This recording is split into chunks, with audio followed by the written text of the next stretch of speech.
Assalomu alaykum do'stlar. Kanalda yangi bo'lsangiz, obuna bo'lib, shu videoga bitta like bosib, harakat qo'yilib, biz o'qishga olib kirish uchun o'zimizni konsult tashkil etdik. Ya'niki hamkor konsult. Ты волшебник. Endilikda biz Rossiyaning istalgan vuziga imkon darajasida o'qishga olib kira olamiz. Bugungi holatda biz MCD1 Petros Razumovskiy to'g'ri bizdagi Parus торговый sentrining oldida olamiz. Shu yerda biz ofis bor.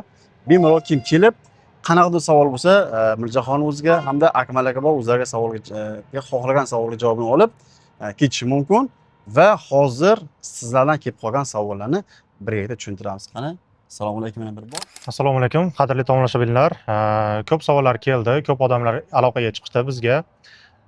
Ko'p savollarning javobi endi qaytarilma bo'lyapti, ya'ni ko'p savollar. Bu reyestrda bo'lsam o'qishga kirsam bo'ladimi? 90 kun yurib bo'lganman, o'qishga kirsam bo'ladimi? Yoki men hozir O'zbekistondaman, ketib qolgandim, patentim annulirovan bo'lgan bo'lishi mumkin.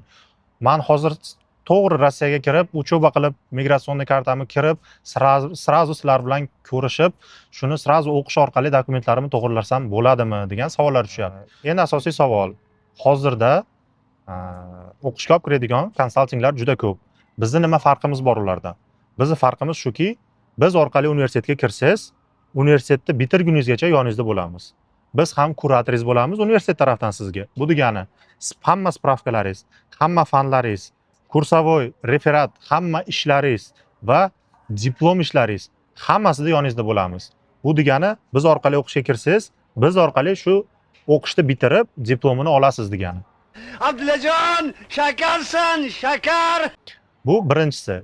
Undan tashqari, biz kirayotganimizda uslugamiz eng arzoni. Bizdan arzon konsalting yo'q. Bemalol telefon qilib o'zlaring ishonch hosil qilishlaring mumkin. Undan keyingi kelayotgan savollar imенно reyestr bo'yicha. Meni patentim annulirovan bo'lgan, hozirda reyestrga tushib qoldim. Reyestrga tushgan bo'lsangiz, kim agar o'qishga olib kirish mumkin sizga deyotgan bo'lsa, aldayapti. Reyestrda bor studentni davlat universiteti ham, xususiy universitetlar ham o'qishga qabul qilmaydi. Kim uni deyotgan bo'lsa, plyuzni olib, prosta yo'q bo'lib qoladigan inson. Keyin 90 kun yurib qo'ydim. O'qishga kirib, endi qonuniy yurmoqchiman. Buni imkoni bormi?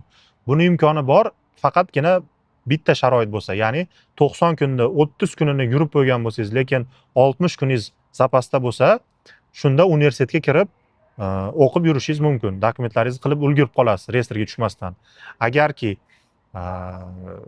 60 kundan kamroq vaqtingiz qolgan bo'lsa, lekin 90 kunda to'liq ishlatib qo'ymagan bo'lsangiz, siz подготовительный kursga kirishingiz mumkin. Ya'ni universitetdan 1 yil oldin tayyorlov kursi.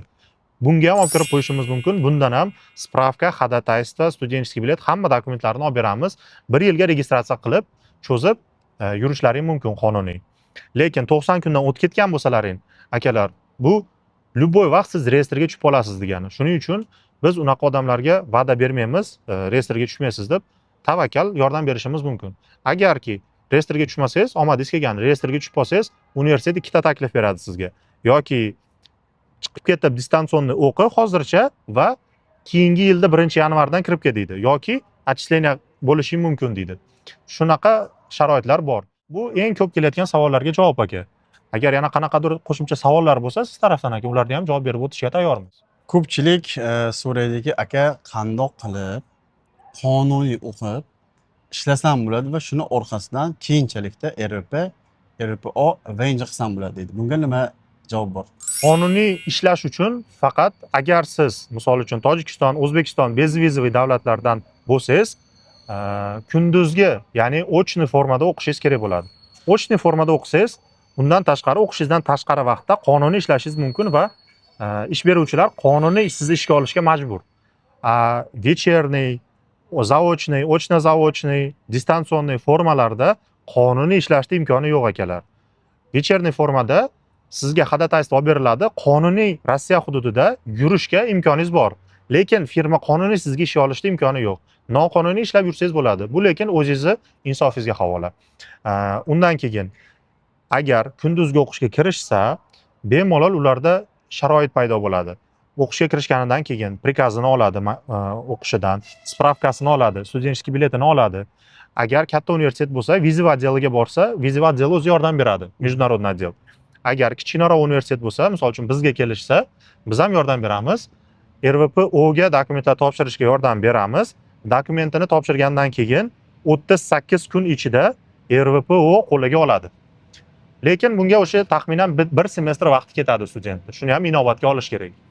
Bu уже RVPO oldi, misol uchun qo'liga tegdi, dalishi patent unga umuman kassasiya qilmaydi, lekin RVPO bilan hamma joy ishga qabul qilmaydi, to'g'rimi? RVPO bilan hamma joyga ishga qonuniy ishlasa bo'ladi aka. Qonuniy ishlasa bo'ladi, faqat o'qishi tugagandan keyin 6 oy vaqt beriladi, ya'ni 1 yil. Shu vaqt ichida VNJ ga topshirib ulgurish kerak. VNJ ga topshirib ulgursa, marra uniki.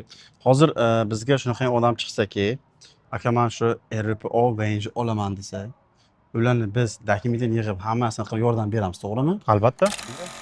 O'qishga kirish xizmati kerak bo'lsa, bemalol telefon qila olsa, mana o'zlari biz birga ishlayapmiz va sim karta kerak bo'lsa, pastdan aloqa chiqib olasiz. Sog' bo'linglar, omon bo'lib o'zlaringiz ehtiyot qiling. Thank you.